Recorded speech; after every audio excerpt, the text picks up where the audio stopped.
Over night అనేది మనకి సంభవించదు. కానీ వాళ్ళు మాటల వరకే కాకుండా చేతల రూపంలో కూటమి చేస్తే మాత్రం 4 సంవత్సరాలు బాగుంటుంది, తర్వాత కూడా బాగుంటుంది. రైట్. ఇక నెక్స్ట్ కాలర్ వెంకట రామరాజు, పశ్చిమ గోదావరి జిల్లా నుంచి. వెంకటరామరాజు గారు నమస్తే అండి. ఎంజీ రావు గారు చెప్పండి. నమస్తే అండి. అది ఏమైంది కొత్త నూతనంగా రేషన్ కార్డులు ఇచ్చారు కదండి. ఆ రేషన్ కార్డులు రాసుకోమన్నారు, కొన్ని మార్పులు చేర్పులు పేర్లు ఎక్కించుకోవటం అలా చేసుకోమన్నారు కదండి.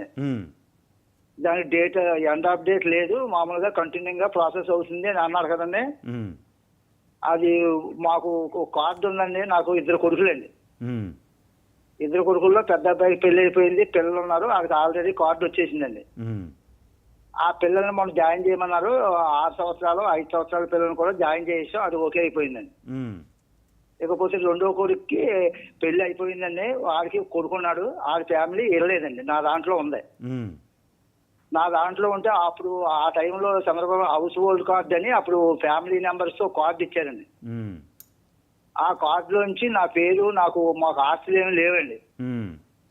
లేకపోతే కార్డు మేము రాయించుకుందామని అంటే అలా కుదరదండి, ఫ్యామిలీ కార్డులోంచి తీయటానికి లేదు అని సచివాలయాల్లో చెబుతున్నారు. అదొక పెండింగ్. అది ప్రభుత్వం ఏ సంక్షేమ కార్యక్రమం ఏది ఇచ్చినా అది గ్రామాల్లో ఎంతవరకు లబ్ధి పొందుతున్నారు, ఏంటి ఇబ్బందులు అని అడిగేవాడు ఎవరూ లేడండి. ఇచ్చేస్తున్నారు దానికి. అయ్యా వెంకటరామరాజు గారు, మీరు ఏం చేస్తారంటే, మీ కొడుకులిద్దరికి పెళ్ళిళ్ళు అయినాయి, వాళ్ళకంటూ ఒక కుటుంబ వ్యవస్థ, వాళ్ళకి ఒక కుటుంబం వచ్చింది కాబట్టి మీరు విలేజ్ సెక్రటరీ అక్కడికి వెళ్ళండి. అక్కడ వినకపోతే మీరు మండల ఎంఆర్ఓ ఆఫీస్కి, తహసీల్దార్ ఆఫీస్కి వెళ్ళి మీరు అక్కడ ఒక అర్జీ పెట్టుకోండి. తప్పకుండా మీకు వస్తుంది. ఆ లబ్ధిదారులు ఈ రేషన్ కార్డులో మాత్రం కేంద్ర ప్రభుత్వం సహాయం ఉంది, రాష్ట్ర ప్రభుత్వం ఉంటుంది, షేర్లతో జాగ్రత్తగా చేస్తారు. మీకు లేట్ అవ్వకుండా మీరు ఇక్కడ మీకు అవ్వకపోతే నెక్స్ట్ ఫర్దర్ స్టేజ్ ఎంఆర్ఓ ఆఫీస్కి వెళ్ళి మీరు చేయండి. అది మీకు తప్పకుండా మీకు వస్తుంది. ఒక పట్టు దయచేసి 99 మీడియాను కూడా ఒక పట్టు సివిల్ సప్లై మినిస్టర్ గారికి కూడా ఈ సమస్యలు ఎక్కువ ఉన్నాయని ఒక పట్టు చెప్పమని కోరుతున్నాను. తప్పకుండా అండి. ఇది ఒకటిని వ్యవసాయం అని మేము టచ్ చేస్తాం తప్పకుండా. 1990 నుంచి రేస్ చేశారు వెంకటరామరాజు గారు, పార్షియాలిటీ, అందరికీ సంక్షేమ పథకాలు అందట్లేదు అనేది, అంతే కదా?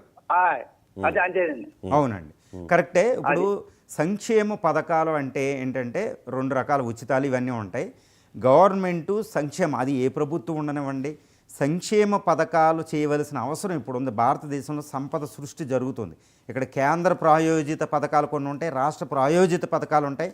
మళ్ళీ ఇవి సంయుక్తంగా 2 కలిసి, ఇప్పుడు ఎంఎన్ఆర్జీ ఉంది, అందులో షేరు రాష్ట్ర ప్రభుత్వం ఉంటుంది, ఇది ఉంటుంది అనమాట. ఈ షేరు ఉంటుంది. ఇప్పుడు ఏంటంటే భారతదేశం లాంటి పెద్ద దేశం, అది కూడా ఆంధ్రదేశం ఏం తక్కువేం కాదండి, 5.5 కోట్లు ఉంటారు. ఇక్కడ 5.5 కోట్ల సంక్షేమ పథకాలు తీసుకునే వాళ్ళే 3.5 కోట్లు, ఏదో ఒక పథకం తీసుకునే వాళ్ళే 4 కోట్ల దాకా ఉంటారన్నమాట, ఏదో ఒక పథకం. సో వీళ్ళన్నిటికీ పథకాలు అమలు జరగాలంటే కొన్ని లోపాలు ఉంటాయండి. అలా నేనేం సమర్థించడం లేదు. ఆ లోపాలు సవరించుకుంటూ ముందుకెళ్తూ, ఇప్పుడు రేషన్ కార్డులు ఒక్కొక్క గవర్నమెంట్తో ఒక్కొక్క పాలసీ పెడుతూ ఉంటుంది. అయితే పాలసీ అంటే ఏముండదండి, అందరూ ఇస్తారు, కానీ కొంతమంది ఈ చేయడంలో ఇవి అమలుపరచడం లోపాలు ఉంటాయి. ఆ లోపాలు చేసుకుంటూ ముందుకు వెళతారు. సంక్షేమ పథకాలు అమలుపరచడంలో గవర్నమెంట్కి ఎటువంటి పార్షియాలిటీ చూపించదు. కాకపోతే లేట్ అవుతూ ఉంటుంది. ఎందుకంటే అమలు అనేది అంత ఈజీ కాదండి. ఏ పథకమైనా పెద్ద దేశం లాంటిది రాష్ట్రాల్లో అమల్లో లోపాలు ఉంటాయి. ఆ లోపాలు సవరించుకుని వెళ్ళాలి. ఇప్పుడు సివిల్ సప్లైస్లో అది చాలా సంక్లిష్టంగా ఉంటుంది ఆ వ్యవస్థ, మీకు తెలుసది. ఆ కోటా బియ్యం వస్తే అది అమ్ముకునేవాడు ఒకడు, ఈ చేయడం ఒకళ్ళు. మనం ఎవరిని నిందించకూడదు. దొంగ రవాణా చేసేవాడు, కాకినాడ నుంచి చేసేవాడు ఒకడు, ఇది ఒకడు. మనం ఆ గవర్నమెంట్ ఇచ్చిన బియ్యాన్ని మార్చి ఇంకొకళ్ళు ఇచ్చేవాళ్ళు, ఎఫ్సీఐని మధ్యలో మార్చేవాళ్ళు ఒకళ్ళు. అవన్నీ చేయడానికి ఎన్నో డిపార్ట్మెంట్లు ఉంటాయండి, అంత ఈజీ కాదు, సంక్లిష్టంగా. కాకపోతే లోపాలు సవరించుకోవడం చాలా త్వరితగతిన జరిగి లోపాలు లేకుండా లబ్ధిదారులకు చేరేటట్టు గవర్నమెంట్ చేస్తే బాగుంటుంది. రైట్. అంటే గవర్నమెంట్ ఎంప్లాయీస్ గురించి మాట్లాడాం. ఇక మహిళల విషయానికి వస్తే, మహిళలకు సంబంధించి కూడా ఈ బాబు షూరిటీ భవిష్యత్తు గ్యారంటీ అని చెప్పి కొన్ని హామీలు కూడా ఇచ్చారు. ప్రతి ఇంటికి ఉచితంగా ఏడాదికి 3 గ్యాస్ సిలిండర్లు ఒకటి, అలాగే మహిళలకు ఏడాదికి 1500 రూపాయలు ఒకటి, ఇంకా ఇలాంటి కీలకమైన హామీలు ఉన్నాయి. బట్ అవి ఇంప్లిమెంట్ అవ్వడం లేదు అనేది వాళ్ళ అసంతృప్తి, మహిళల్లో ఉన్న అసంతృప్తి. ఏడాది పాలన మీద మహిళల అభిప్రాయం చెప్పాలంటే, వైసీపీ ప్రభుత్వంలో ఉద్యోగులు అసంతృప్తిగా ఉన్నారు, యువత అసంతృప్తిగా ఉంది.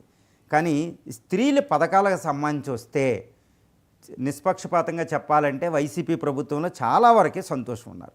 కానీ కూటమి ప్రభుత్వం వచ్చిన తర్వాత సూపర్ 60 మేము వస్తే ఇంకా ఎక్కువ చేస్తామన్నవి ఇంప్లిమెంట్ కావడం లేదు. ఇది వాస్తవం. ఏమని చెప్తుంది కూటమి అంటే, మేము త్వరలో ఇంప్లిమెంట్, ఇప్పుడు ఫ్రీ బస్ ఉంది ఇక్కడ తెలంగాణలో ఉన్నట్టు ఫ్రీ బస్, మహాలక్ష్మి లాంటి పథకాలలాగా ఇలాంటివి మేము ఇంప్లిమెంట్ చేస్తామంటున్నారు. కానీ 1 ఇయర్లో, ఏడాదిలో చేయలేదు. అంటే ఇక్కడ చెప్పాలంటే స్త్రీలు కూటమి ప్రభుత్వం మీద అసంతృప్తిగా ఉన్నారని తెలుస్తుంది. దానికి ప్రధానమైన కారణం సూపర్ 60 ఇంప్లిమెంట్ కావడం లేదు. స్త్రీ అంటే చాలా ప్రధాన పాత్ర పోషిస్తే ఆ విషయం తెలుసు.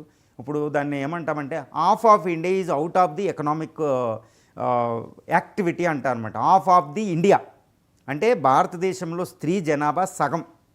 ఇప్పుడు ఆంధ్రప్రదేశ్లో 5.5 కోట్ల మంది జనాభా అనుకుంటే 5.5 కోట్ల సగం మంది స్త్రీలు ఉంటారు. ఈ సగం మంది స్త్రీలు మగవాళ్ళలాగా అన్ని యాక్టివిటీలో పార్టిసిపేట్ చేయడంలే. కానీ ఆంధ్రప్రదేశ్ ప్రగతి రథం ముందుకెళ్ళాలంటే స్త్రీ పాత్ర చాలా కీలకం. ఈరోజు మేల్ ఉంటారు, నేను నిందించడానికి అనుకోకండి. ఉమెన్ ఉందంటే 2 డ్యూటీలు చేస్తారు. ఇప్పుడు ఒక ఎంప్లాయీ ఉంది, స్త్రీ ఎంప్లాయ్మెంట్, అక్కడ ఒత్తిడిని ఎదుర్కోవాలి, వెళ్ళి ఎంప్లాయ్మెంట్ చేయాలి, మళ్ళీ ఇంటికాడికి వచ్చి ఇంటికాడ డ్యూటీ చేయాలి. ఆ డ్యూటీ మేల్ చేయలేం. గవర్నమెంట్ ఎంప్లాయ్ అయినా, కూలి పనికి వెళ్ళే స్త్రీ అయినా, ఎవరైనా వాళ్ళు 2 పాత్రలు పోషిస్తారు. వాళ్ళ కీలక పాత్ర వహించాలన్నమాట. ఇప్పుడు వాళ్ళు అసంతృప్తిగా ఉండడం మంచిది కాదు. వాళ్ళు అసంతృప్తిగా ఉన్నారు అంటే ప్రగతి రథం ముందుకు వెళ్ళడం లేదు అని అర్థం అన్నమాట. ఎందుకంటే ఇంటి దగ్గర అన్నీ వాళ్ళే పిల్లల్ని పోషించేది, భవిష్యత్తు తరం. ఇప్పుడు సంపద సృష్టి అని చంద్రబాబు నాయుడు గారు అంటున్నారు. ఏది సంక్షేమం, సంపద సృష్టి. ఈ సంక్షేమం, సంపద సృష్టిలో ప్రధానమైన పాత్ర పోషించేది స్త్రీలు. వాళ్ళు అసంతృప్తిగా ఉండడానికి వీలే లేదు. చంద్రబాబు నాయుడు గారే పెట్టారు డ్వాక్రా అని ఒక అద్భుత పథకం. అది ఫస్ట్ చీఫ్ మినిస్టర్గా ఉన్నప్పుడే ఆయన పెట్టిన డ్వాక్రా దేశమంతా విస్తరించి సెల్ఫ్ హెల్ప్ గ్రూప్గా తయారైంది. ఈ సెల్ఫ్ హెల్ప్ గ్రూప్స్ ఈరోజు ఇండియాలో చాలా ప్రధానమైన పాత్ర పోషిస్తున్న వరల్డ్ బ్యాంక్ దాన్ని పొగడ్తలో ముంచేసింది. ఏ ప్రభుత్వం ఉన్నప్పుడు ప్రపంచీకరణ, ఆర్థిక రంగం అంటే ఆర్థిక సంస్కరణలనే సిపిఐలు కూడా అమలుపరుస్తాయి కదండి. అదేవిధంగా అంటే లెఫ్ట్ రైట్ ఏ పార్టీ అని లేదు, లిబరల్ అందరూ ప్రపంచీకరణకు ఓకే మద్దతు తెలిపి వెళ్తున్నారు. కేరళ లాంటి స్టేట్లు కూడా. ఇప్పుడు స్త్రీకి సంబంధించిన సెల్ఫ్ హెల్ప్ గ్రూప్ పథకం కూడా అలాంటిదే. భారతదేశంలో ఒక అద్భుతమైన ప్రగతికి సాధించేది సెల్ఫ్ హెల్ప్ గ్రూపు. ఆ సెల్ఫ్ హెల్ప్ గ్రూప్ వడ్డీలు ఇవి వస్తున్నాయా లేదా అంటే వాళ్ళు చాలా కీలకం. వాళ్ళ పిల్లలకి ఎడ్యుకేషన్ అని, పిల్లలకు పౌష్టికాహారం అని స్త్రీలు సమకూర్చుకుంటారు. నేను నిందించడం అని కాదు, మగవాళ్ళు ఒక డబ్బులు వస్తే ఈవినింగ్కి ఇంకొకటి ఎక్సైజ్ పాలసీ ఉంది, వెళ్ళి సగం డబ్బులు ఇంటికి రావు లేదా పూర్తిగా కూడా రావు. కానీ స్త్రీకి సంపాదించే డబ్బు పూర్తిగా ఫ్యామిలీకి వెళ్తుంది. అంటే ఆంధ్రప్రదేశ్ పెట్టుకున్న సంక్షేమం, సంపద సృష్టిలో కీలక పాత్ర పోషించేది స్త్రీలు. వాళ్ళు అసంతృప్తిగా ఇప్పుడు కూటమి ప్రభుత్వం మొట్టమొదటి 1 ఇయర్లో అసంతృప్తిగా ఉన్నారు. వాళ్ళు సంతృప్తి చెందడం అంటే సంపద సృష్టి, సంక్షేమానికి బాట వేసినట్టు. కాబట్టి వాళ్ళకి సంబంధించిన సంక్షేమ పథకాలే కరెక్ట్గా డబ్బులు వినియోగపడతాయి ఒక కుటుంబానికి, సమాజానికి. కాబట్టి అందులో మాత్రం ఎటువంటి లేటు లేకుండా అమలు చేయాలని అందరూ కోరుకుంటున్నారు. అది జరగాలని కూడా మనం కోరుకుంటున్నాం. రైట్. ఇక మహిళల విషయానికి వచ్చేసరికి మీరు చెప్తున్నట్టుగా అసంతృప్తి ఎక్కువే ఉంది మిగిలిన వాళ్ళతో కంపేర్ చేస్తే.